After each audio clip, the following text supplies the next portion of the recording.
കൂടുതൽ വാർത്തകളും വീഡിയോകളും കാണാൻ ഈ ചാനൽ സബ്സ്ക്രൈബ് ചെയ്യുക. കൂടെ ബെൽ ബട്ടൺ അമർത്തുക.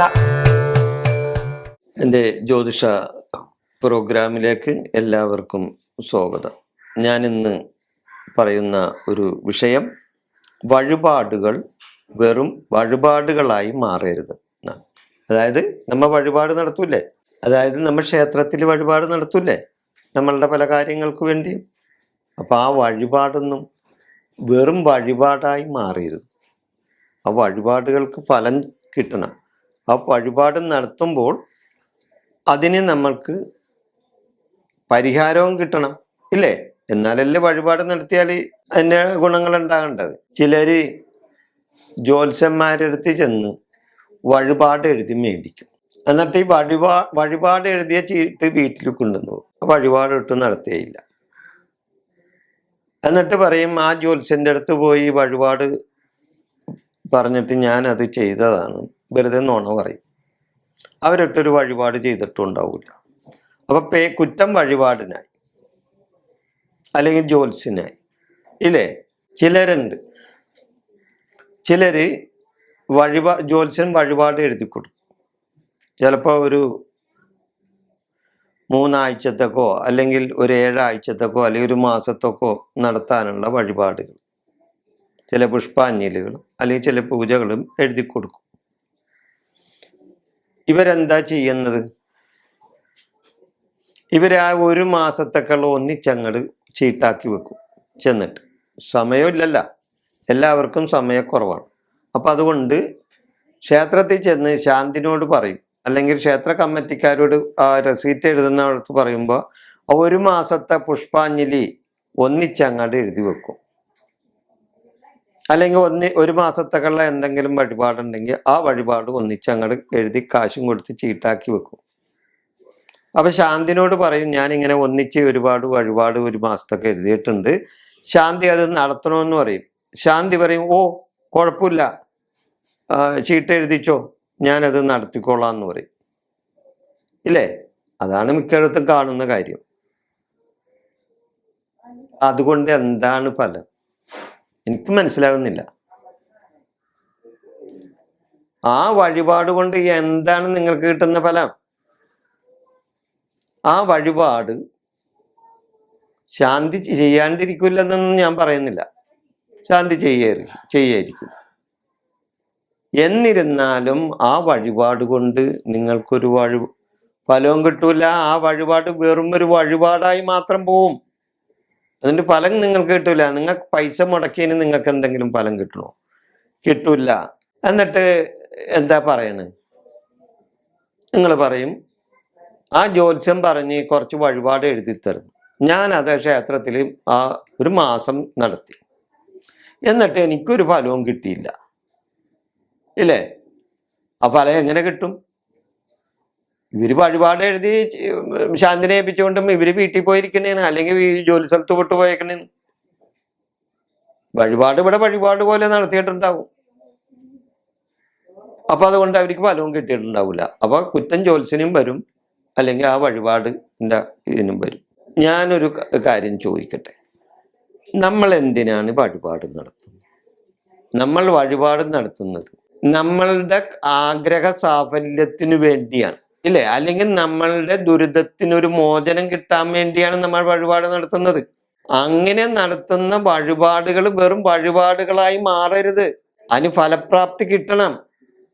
തീർച്ചയായിട്ടും വഴിപാടുകൾ നടത്തിയാൽ അത് ഇനി തീർച്ചയായിട്ടും ഫലം കിട്ടും.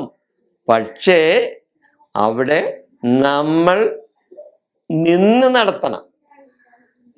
മനസ്സിലായോ? അതായത് നമ്മൾ ഒരു വഴിപാട് നടത്തുമ്പോൾ ആ വഴിപാട് നടത്തുന്ന സമയത്ത് ആ നേരത്തും കാലത്തും ആ ശ്രീകോവിലിന്റെ മുമ്പിൽ, അല്ലെങ്കിൽ ആ ശ്രീകോവിലിന്റെ നേരെ അല്ലാതെ ഒന്ന് ഓരം ചേർന്ന് എവിടെയെങ്കിലും നിന്നാൽ നമ്മളുടെ പേരിൽ ഒരു അർച്ചനയോ അല്ലെങ്കിൽ ഒരു പുഷ്പമോ ആ ദേവിയുടെയോ ദേവന്റെയോ ബിംബത്തിലേക്ക് ഒരു പുഷ്പമോ ഒരു അർച്ചനയോ നടത്തുമ്പോൾ ആ ബിംബത്തിൽ നിന്നും വരുന്ന ചൈതന്യം നമ്മളിൽ ഏൽക്കണം. അതായത് വഴിപാട് നടത്തുന്ന ആളിൽ ഏൽക്കണം. അപ്പോൾ തീർച്ചയായിട്ടും ആ ബിംബത്തിൽ നിന്ന് ആ സമയത്ത് വരുന്ന ചൈതന്യം വഴിപാട് നടത്തുന്ന നമ്മളിലേക്കും അതിന് ഫലവും കിട്ടും. അതായത് നട തുറന്നിരിക്കുമ്പോൾ, ചുരുക്കി പറഞ്ഞാൽ നട തുറന്നിരിക്കുമ്പോൾ ഈ ചുറ്റമ്പലത്തിനകത്തും ചുറ്റും സർക്കുലേറ്റ് ആയിട്ട് ആ ബിംബത്തിൽ നിന്ന് വരുന്ന ചൈതന്യം അവിടെ സർക്കുലേറ്റ് ചെയ്ത് നിൽപ്പുണ്ടാവും നട തുറന്നിരിക്കുമ്പോൾ. അപ്പൊ ആ ചൈതന്യം ഈ സർക്കുലേറ്റ് ആയിട്ട് ആ ശ്രീകോവിലിന് ചുറ്റും ഇങ്ങനെ നിൽപ്പുണ്ടാവും.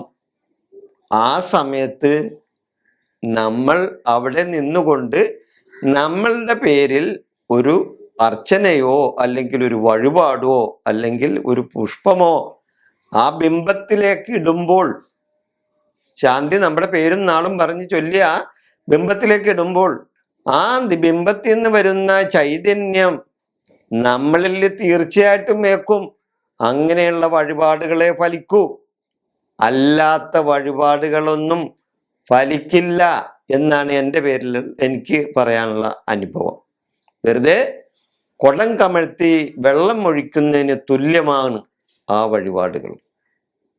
നമ്മളുടെ കാര്യം നടക്കണോ നമ്മൾ തന്നെ ചെയ്യണം, ഇല്ലേ? അപ്പോൾ ആ തന്നെ പ്രസാദം നമ്മൾ നേരിട്ട് ഏറ്റുവാങ്ങി അതിൽ നിന്നും അല്പം പ്രസാദം നമ്മൾ ഭുജിച്ചാൽ തീർച്ചയായിട്ടും നമ്മളുടെ ആ ആഗ്രഹത്തിന് അല്ലെങ്കിൽ ആ വഴിപാടിന് ഫലം കിട്ടും. തീർച്ചയായിട്ടും കിട്ടും, അക്കാര്യത്തിൽ ഒരു സംശയമില്ല. പക്ഷെ കിട്ടാണ്ട് വന്നത് എങ്ങനെയാണ്?